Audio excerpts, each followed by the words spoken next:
Hi friends, welcome to my channel. ఈరోజు video చాలా సింపుల్గా ఈజీగా చూసుకునే చిక్కుడుకాయ వేపుడండి. వీటిని బొబ్బరి చిక్కుడుకాయలు అంటారు.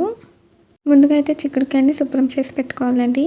ఇలా ముక్కలుగా అయితే తుంచి పెట్టుకోవాలి. తర్వాత వీటిని బాగా వాష్ చేసేయాలండి. చిక్కుడుకాయ వేపుడు కోసం ముందుగా మనమైతే చిక్కుడుకాయలను అయితే ఉడికించుకోవాలి. నేనైతే మీకు వాష్ చేసాక చూపిస్తాను. చూడండి ఫ్రెండ్స్, ఇప్పుడైతే వాష్ చేసానండి. తర్వాత తగినంత వాటర్ వేసి స్టవ్ మీద పెట్టి ఉడికించాలి. హై ఫ్లేమ్లో పెట్టి ఉడికించాలండి. మనకి చిక్కుడుకాయలు సాఫ్ట్గా ఉడికిపోవాలి. మీకైతే చిక్కుడుకాయలు ఉడికిపోయాక చూపిస్తానండి. ఇప్పుడైతే మనకి చిక్కుడుకాయలు ఇలా సాఫ్ట్గా ఉడికిపోయాయి. తర్వాత వాటర్లోంచి సపరేట్గా తీసుకుని ఒక ప్లేట్లో పెట్టి పక్కన పెట్టుకోవాలండి. ఇలా చేయడం వల్ల మనకి చిక్కుడుకాయ అనేది పర్ఫెక్ట్గా ఉడుకుతుంది. అలాగే టైం కూడా సేవ్ అవుతుందండి. తొందరగా కూడా ఫ్రై అవుతుంది. చాలా ఈజీగా తయారు చేసుకోవచ్చు. అలాగే రైస్, చపాతీలోకి ఈ చిక్కుడుకాయ వేపుడు కూడా చాలా బాగుంటుంది.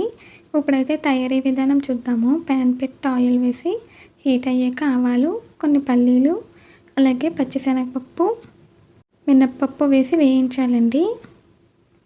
ఈ చిక్కుడుకాయ వేపుడికి రసం, సాంబార్కి కాంబినేషన్గా కూడా చేసుకోవచ్చు. చాలా బాగుంటుంది. తర్వాత కారానికి తగినంత ఎండుమిర్చి, కరివేపాకు వేసి వేయించాలండి. మీరు కనుక ఫస్ట్ టైం మా ఛానల్ చూస్తున్నట్టయితే ప్లీజ్ లైక్, షేర్, సబ్స్క్రైబ్ చేయండి. తర్వాత కట్ చేసి పెట్టుకున్న ఉల్లిపాయ ముక్కలు కూడా వేసి వేయించాలి. ఒక ఉల్లిపాయ తీసుకుంటే సరిపోతుందండి. ఉల్లిపాయ లైట్గా కలర్ అయితే చేంజ్ అవ్వాలి. మధ్య మధ్యలో కలుపుకుంటూ ఉల్లిపాయలను అయితే ఫ్రై చేయాలండి. ఇప్పుడైతే మనకి ఫ్రై అయిపోయాయి. తర్వాత ఇందులోకి మనం ముందుగా బాయిల్ చేసి పెట్టుకున్న చిక్కుడుకాయలు కూడా వేసి ఫ్రై చేయాలి. ఇవి ఆల్రెడీ మనకు ఉడికిపోయాయి కాబట్టి తొందరగానే ఫ్రై అయిపోతుందండి.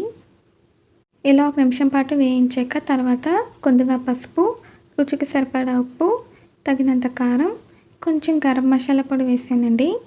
గరం మసాలా పొడి వేసుకుంటే బాగుంటుంది. ఒకవేళ మీకు ఇష్టం లేకపోతే స్కిప్ చేసేయచ్చు.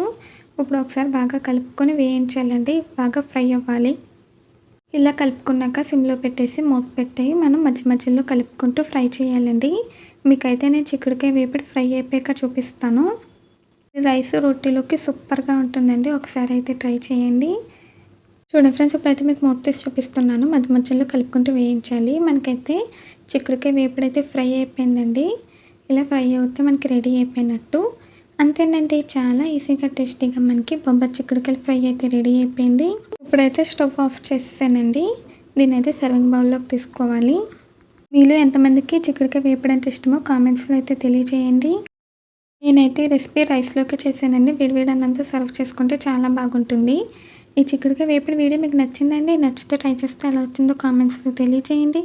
ఈ వీడియో నచ్చితే ప్లీజ్ లైక్ చేయండి, షేర్ చేయండి, సబ్స్క్రైబ్ చేయండి. అలాగే పక్కనున్న బెల్ ఐకాన్ క్లిక్ చేయండి. మళ్ళీ ఒక కొత్త వీడియోతో, కొత్త రెసిపీతో కలుద్దాము. Bye friends.